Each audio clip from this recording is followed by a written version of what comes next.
Football lovers dan pemirsa bola news update, Timnas Indonesia hanya mampu menang tipis 2-1 atas Filipina dalam laga terakhir penyisihan di grup A Piala AFF 2022.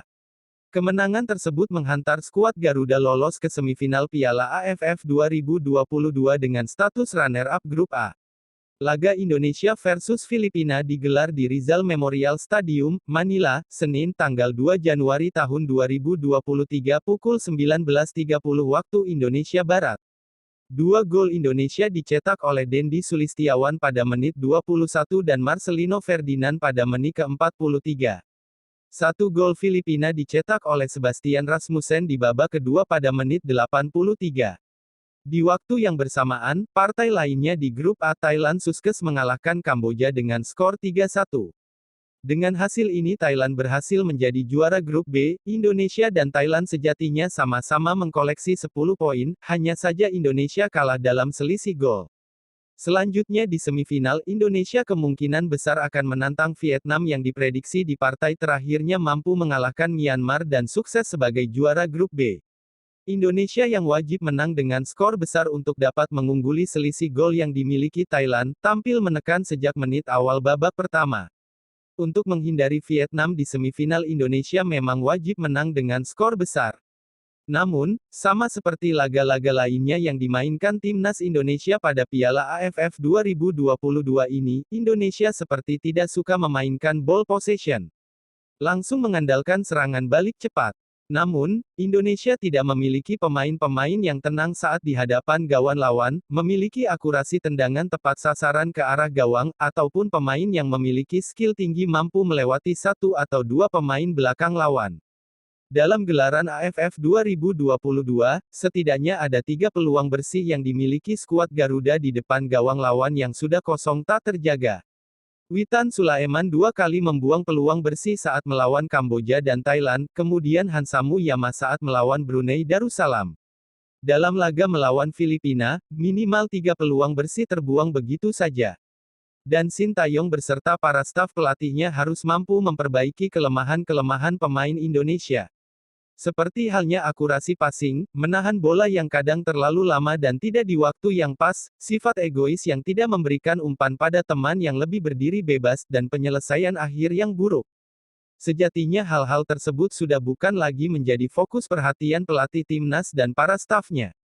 Terkait skill lebih menjadi introspeksi tiap pemain untuk memperbaiki dan meningkatkan kemampuannya, dengan cara menambah jam latihannya untuk berlatih sendiri. Wajar bila Sintayong kerap kali mengeluhkan kelemahan tersebut. Saya sangat tidak puas dengan pertandingan itu dan sangat tidak senang, ujar Sintayong dalam konferensi pers usai pertandingan. Juru taktik asal Korea Selatan tersebut murka lantaran anak-anak asuhnya tidak dapat menciptakan gol tambahan dari banyaknya peluang. Hasil itu pun membuat Indonesia gagal mewujudkan target menjadi juara grup A. Mulai dari pertandingan pertama melawan Kamboja, saya menegaskan kepada pemain agar mencetak gol ketika mendapatkan peluang. Hari ini ternyata sama, kami tidak bisa memanfaatkan peluang dengan baik padahal performa terus meningkat. Saya kecewa dan ini harus dievaluasi, tutur Sintayong. Fase semifinal nanti, Indonesia akan berjumpa dengan juara grup B. Laga semifinal akan digelar dengan format 2 leg, pertama pada tanggal 6 Januari di Stadion Gelora Bung Karno, lalu di kandang sang lawan 3 hari setelahnya, tanggal 9 Januari tahun 2023.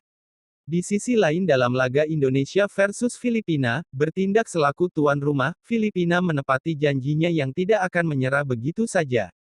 Walau sudah pasti tersingkir, Filipina tetap memberikan perlawanan sengit.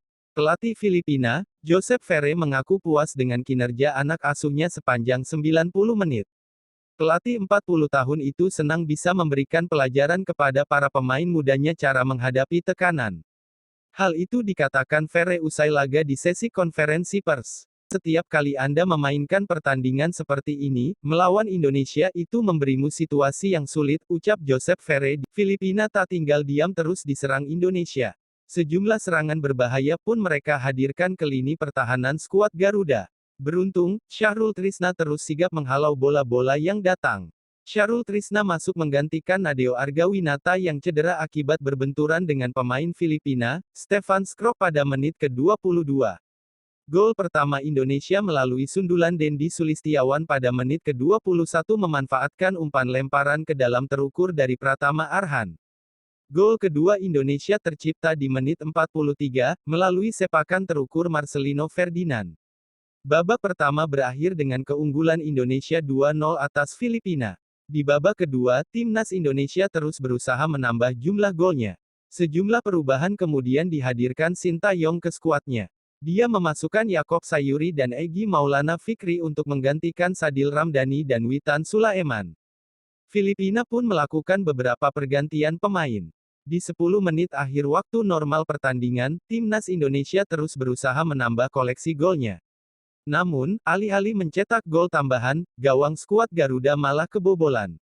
Tuan rumah memperkecil kedudukan lewat aksi Sebastian Rasmussen di menit 83. Sintayong kembali bereaksi usai kebobolan satu gol. Dia memasukkan Ilija Spasojevic dan Rahmat Irianto di menit ke-83 untuk menggantikan Dendi serta Marcelino. Meski begitu, kehadiran mereka belum bisa membuahkan gol tambahan untuk skuad Garuda. Skor 2-1 terus terjaga hingga akhir laga. Pemirsa Bola News Update, silakan tulis pendapat Anda di kolom komentar mengenai laga Indonesia versus Filipina. Termasuk juga peluang lolos Indonesia ke final AFF 2022 dengan catatan mampu mengalahkan Vietnam. Bola News Update ucapkan banyak terima kasih pada yang selalu mendukung channel ini, dengan like, komen, dan subscribe. Terima kasih, salam olahraga.